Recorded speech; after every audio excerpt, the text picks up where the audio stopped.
نصیب دلم جز بهانه نشد، نماندی و این خانه خانه نشد. جوانه عشقم به بر ننشست، ترنم مهرم ترانه نشد. شور چشم شدم سنگ خاره شدی، ماه نو ببرد بی ستاره شدی. هر چه دم نزدم غم زبان کشید، صبر و مهر و وفا راه چاره نشد.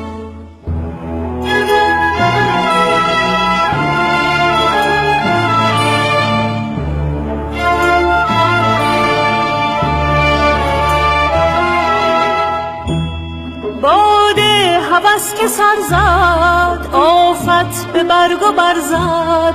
باغ و بهار من زرد و پرپر شد.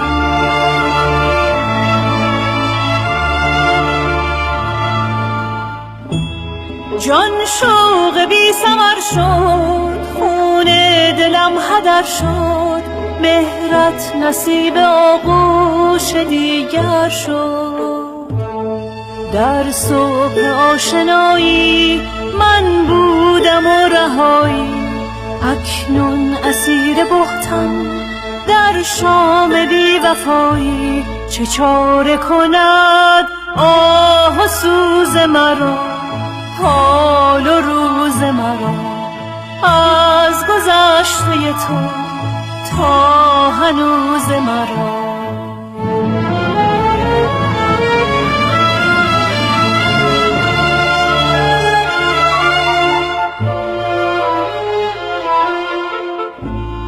با عشق تو آشنا شدم و هم نوا شدم و مبتلا شدم و با تو ما شدم و بی وفا نشدم.